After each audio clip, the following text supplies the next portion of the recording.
Okay, hello everyone, and welcome back to a very special edition of Always Watching. Today we are discussing the dark millennial comedy Lost Gen, currently available to stream on YouTube. Lost Gen follows Jen, a 35-year-old woman struggling to navigate the job market during the pandemic. It is an incredibly thoughtful and well-written series based on creator Jade Stone's life, and I think it is true what they say, rock bottom can be your trampoline. During the pandemic, most of our plans were either canceled, postponed, or overhauled. And regardless of your experience or background, Lost Gen is incredibly relatable, not just because of the insights she gains into the job market during this time, but also what she learns about the people around her, including herself. I really hope that Lost Gen is the start of a series of videos spotlighting emerging talents. Currently, Lost Gen is actually eligible for the Canadian Screen Awards, an accolade recognizing excellence in Canadian film or digital media. And in an industry that very much demands that you carve your own path, you make your own way, I have no doubts that Jade Stone will be successful in all her endeavors. I actually had the pleasure of interviewing her for my first interview, so the rest of the video will actually be that interview, so please stay tuned until the very end. All the information you need about the series, including a link, is in the description box down below. Please take some time to watch the series and share it with your family and friends. And I would very much appreciate it if you could also share your personal experiences navigating the job market during the pandemic, just so we feel a lot less alone. And so with that being said, enjoy the interview. Thank you so much for joining me. No problem. I really enjoyed your series, and I'm so happy that Pamela was able to connect us. Yes, for sure. So I have a few questions. So just first, I'd like you to introduce yourself to my audience and tell us a little bit about Lost Gen.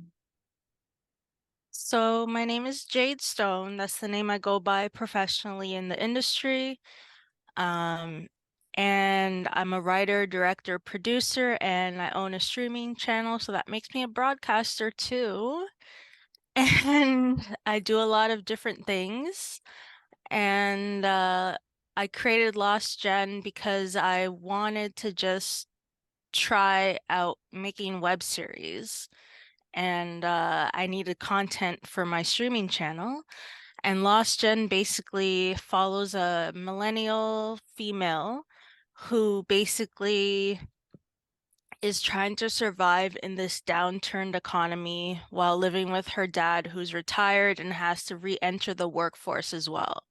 So she's trying to look for a job, he's trying to look for a job, and they're living together and they're being evicted and they're just trying to survive. Okay, thank you so much. And so Lost Gen, I felt, was very relatable because it was deeply personal. So how did you manage to weave in your personal story through Jen? Like, how did you manage to balance that? Well, I just kind of based her off of me. Like the whole series is based off of my life. I didn't really get really creative or exaggerate things too much. Like whatever happens in the series is like literally what happened in real life. Uh so like even with the career coaches, I had several of them and I just combined it into one person, but they all basically said the same thing, and like it's just ridiculous. Like I have schizoaffective disorder, and that's why I made Jen schizoaffective, but it doesn't affect the whole story, so you can still relate to it if you aren't schizoaffective. But if you are schizoaffective, it has that extra layer to it. Okay. And can you just tell us why the father-daughter relationship was so important, and also how your relationships have changed since COVID? Yeah, I thought the father-daughter relationship was important because for me, um, I was always close to my father, but then my parents got divorced and then it became a different relationship. So I was trying to like portray my dad and me in Lost Gen as how I wanted us to be closer. Um, and my relationships haven't really changed much since COVID because I've been living with my family in the same house since COVID, and we didn't really leave the house or anything, so like nothing really changed, and we still don't go out that much anymore. So the relationship has kind of like stayed the same, and I haven't really like gotten closer or away far away from anyone. Okay, including your friends. Yes. Okay. And I found it, you mentioned that Jen is schizoaffective. And Yes. I found that, you know, despite her experiences, despite her education, you know, she had a tough time. You know, no one really cared about her disorder. She really just couldn't even find a part-time job. And the job market is becoming increasingly demanding, and it requires us to have more skills than ever before. And as an independent filmmaker, how have you adapted to these changes? And what has been your biggest challenge so far? Um, well, Jen is me, so I've always been struggling with trying to get a job. And I've had to upskill. I've had to go to school numerous times to get more skills, and it never led to a job, but it led to me being more self-sufficient and being able to be self-employed. So right now I am just doing multiple things to make money. Um, I kind of don't want to go back to a traditional job. Um, I just want to like work for myself basically because going in with all that competition and then being underpaid for work that you're overqualified for, it's not worth it. No, it's not fun. And it's very competitive in Canada as well, because everyone is educated. Yes. Yes.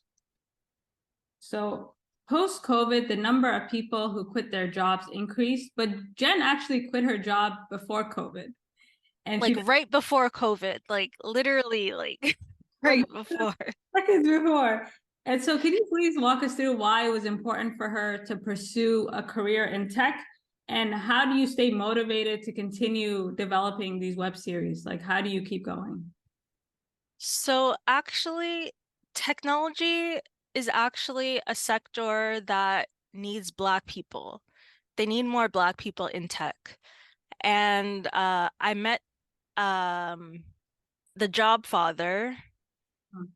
He's in the series in one of the episodes, and he actually helps people who are Black across the world get jobs in tech, not just in Canada, but like everywhere, like in Africa, in the US, in Canada. Um, and I just thought like maybe it would help someone if I just introduced the job father in my series. Maybe someone out there looking for work and wasn't being successful in other industries could be like, okay, maybe I could transition into tech with my existing skills with the help of the job father. Um, so that's why I included that in there. And what was your second question? And so, how do you keep yourself motivated to pursue your passions? I'm just always self-motivated. Like my dream to have a career that is is what I want to do. Like it's what keeps me motivated. Like yes, I've quit in the past, but that was only due to people not letting me do things. Like it was due to gatekeepers and due to a lack of funding, but now I've figured out a way how to create things on a low budget, and I'm just going forward with that. Yeah, I mean the series, as you said, you didn't have a lot of resources available, but it looks fantastic. what you, Thank you. Yes. so it was like, can you just discuss your team a bit and how you were able to find the right people? So my team is like what you call a skeleton crew.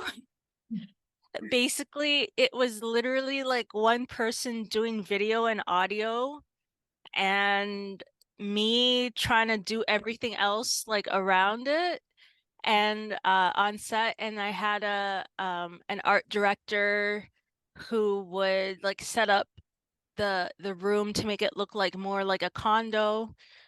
And that was literally us. It was just like a three-person crew. Yeah, it looked fantastic. The chairs, just the atmosphere you were able to create and the lighting The lighting was all natural. Like that was just natural daylight from sh trying to shoot in the morning. to get it in there. And Yeah. so Jen pursues every avenue to avoid eviction. One of those avenues was dating. However, she's not really showing up as her authentic self. And so, how does her unemployment affect her self worth? And have you observed any changes in your personality during these tough times? Uh, so can you just explain that again? Like how it affects her self-worth? Yeah, like how does that? Because she's not really showing up as herself, right? I noticed that her hair changes. Um, Yes. she's not presenting herself authentically. Yes. And that's because she's in a very bad situation, right? She's kind of under extreme duress to try and avoid this eviction. So Yes.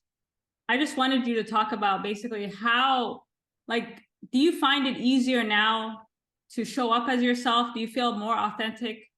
How has the pandemic basically affected how you show up? Like, do you feel more confident? Is it like, do you feel nervous? Like, I feel I feel confident to show up as my natural self, but at the same time there's still backlash. Mhm. Um, like I was working at a job and I had an afro and I wore that afro every day, but there was still some backlash to that. And it made me feel uncomfortable because my natural, like it was a wig, but like my natural hair was close to that texture and it's not that length, but like it's definitely it would look the same way. And it's just like it was kind of hurtful.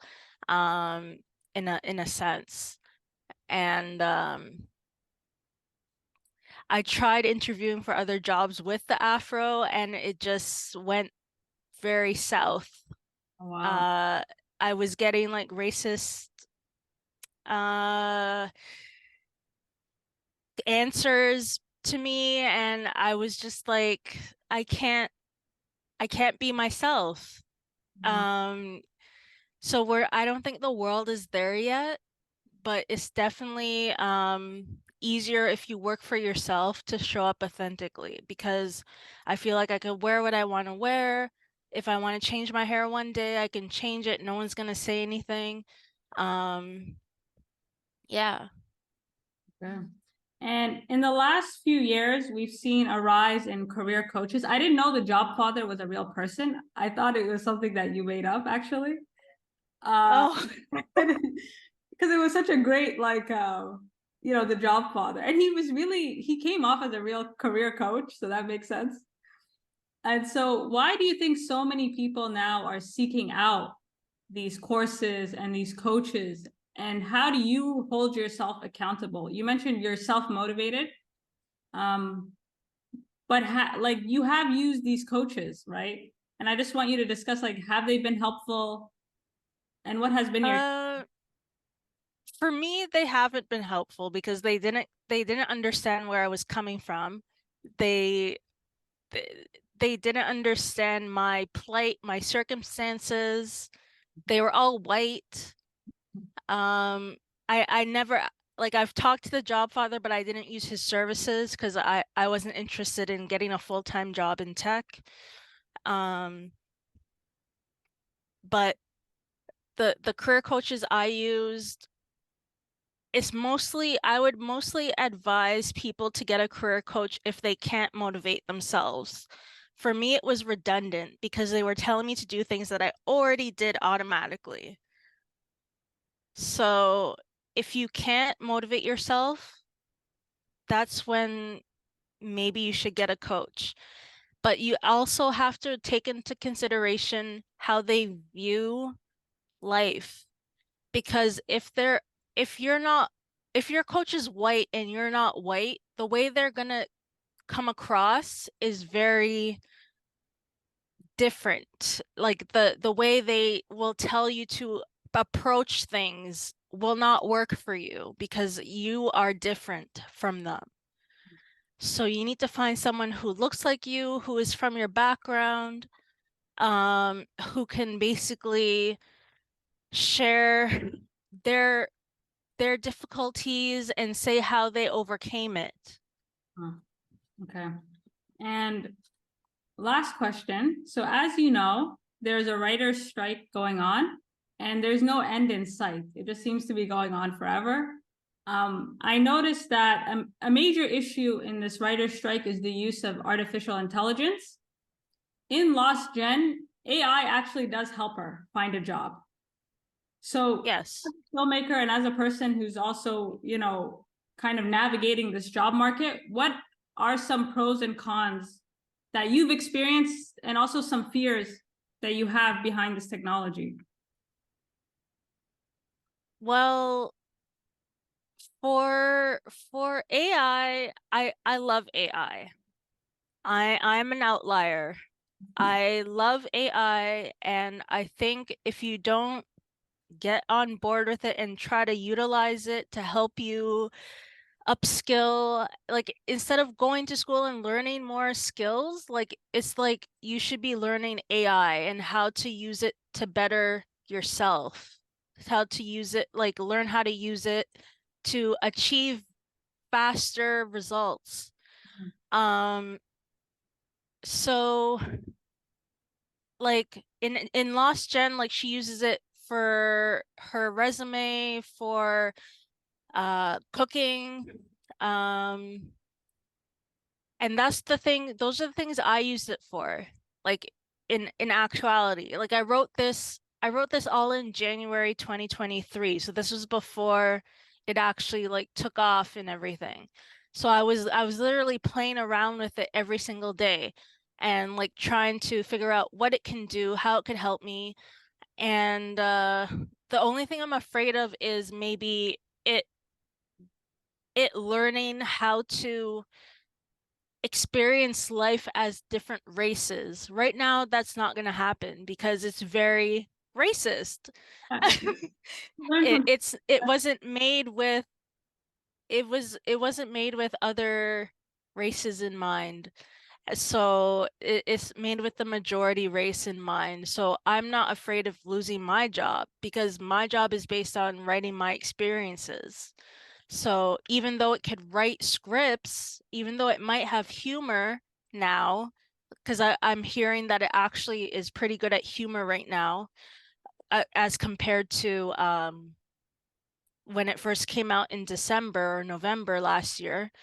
Um, I just feel like as long as it doesn't know how to live as a Black female with schizoaffective disorder in Canada, I'm fine.